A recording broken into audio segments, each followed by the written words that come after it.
Usai menyelesaikan sarapanku, aku sedikit terkejut dengan email masuk dari kantorku yang menugaskan aku untuk keluar kota selama seminggu. Ini terlalu mendadak, aku bahkan tidak ada persiapan sama sekali. Bagaimana dengan Ratni? Bagaimana bisa aku meninggalkannya sendirian di sini selama seminggu?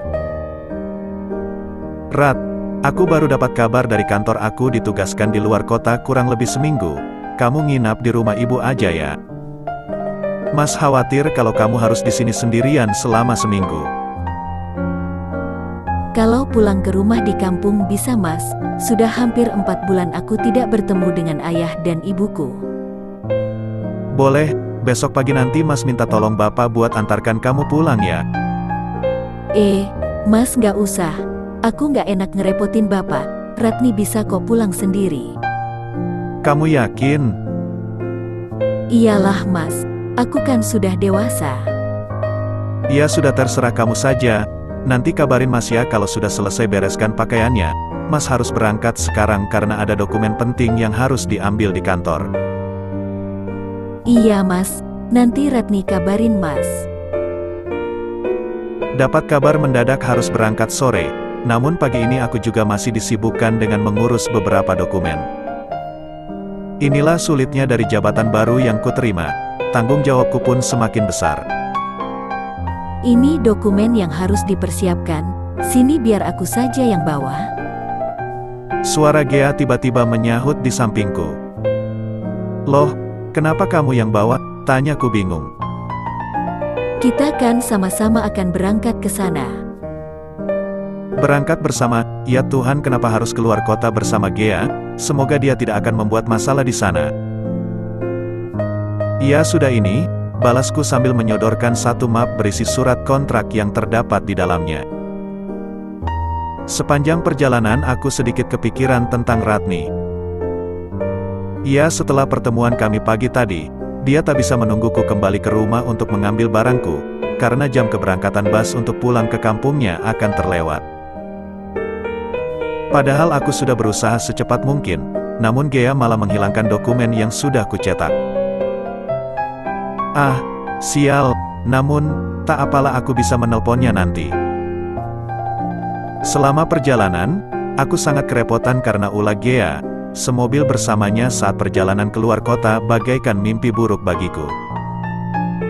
Tak terhitung berapa kali ia memintaku untuk memberhentikan mobil dengan alasan istirahat, padahal aku yang menyetir, kenapa ia yang harus kelelahan? Jika bukan karena jabatan baru ini, mungkin aku sudah menolak tugas ini dan memberikan proyek ini kepada orang lain saja. Nanti kita berhenti lagi di depan sana ya. Gea, jika seperti ini terus, kapan kita akan sampai? Aku cuma mau foto sebentar kok. Aku menarik nafas panjang, sangat malas untuk berdebat dengannya. Kamu bantu fotokan aku ya. Sekali saja cukup ya, abis itu lanjutkan perjalanan. Iya. Jika tidak sering berhenti, mungkin saat ini kami sudah tiba dan aku sudah bisa beristirahat. Ah, kenapa sikap Gea jadi kekanak-kanakan begini?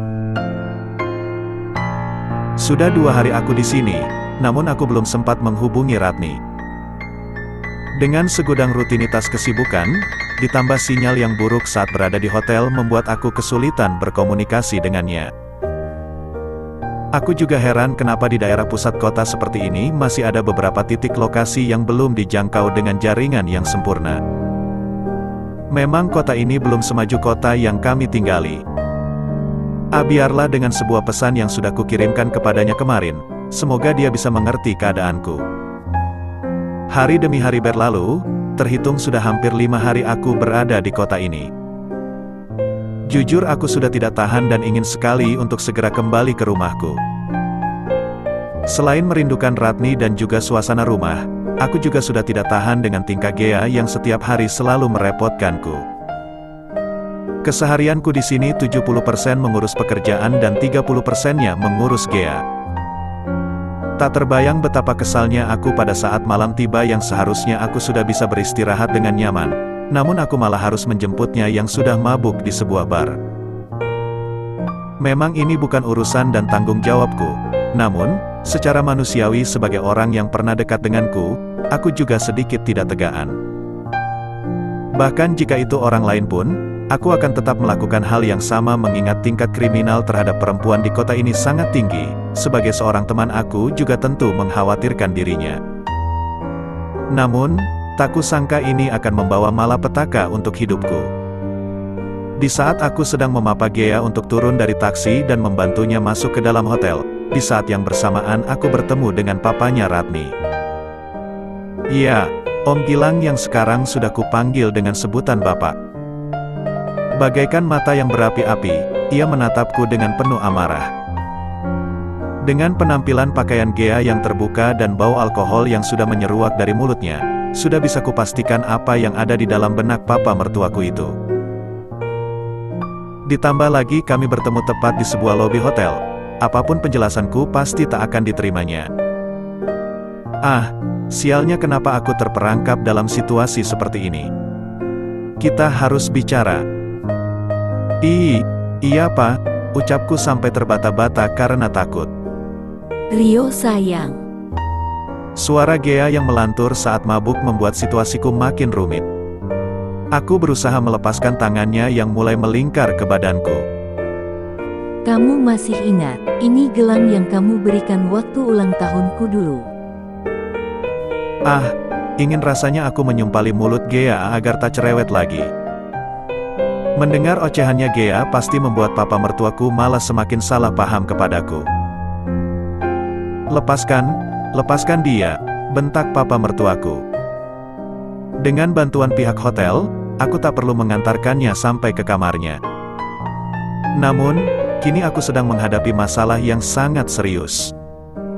Telepon orang tua kamu sekarang. Pak, ini sudah tengah malam, sudah jam istirahat. Lantas kalau menurutmu ini sudah jam istirahat, kenapa kamu tengah berkeliaran dengan seorang wanita mabuk di tengah malam begini? Pak, Rio bisa jelasin, Bapak tenang dulu. Jelasin apa? Jelasin gelang pemberian kamu kepada wanita itu. Tuh kan masalahnya menjadi semakin runyam. Maaf Pak mengganggu sebentar, ini handphone milik wanita teman Bapak tadi. Aku temukan di halaman depan mungkin jatuh. Aku hanya diam tak berani mengambil ponsel itu dari tangan office boy itu. Aku merunduk takut bapaknya Ratni lebih salah paham tentang diriku.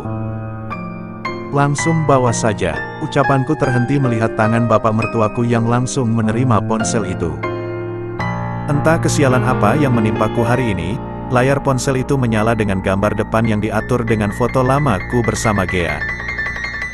Ada apa sebenarnya dengan Gea? Bagaikan sudah jatuh dan tertimpa tangga, kali ini aku langsung melihat jelas amarah dari raut wajah bapak mertuaku itu. Kabarkan orang tuamu kita akan bertemu besok, ucapnya tegas dan langsung pergi meninggalkanku. Apa yang harus aku lakukan sekarang?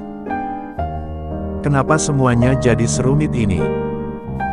Bagaimana aku akan menjelaskan kepada kedua orang tuaku?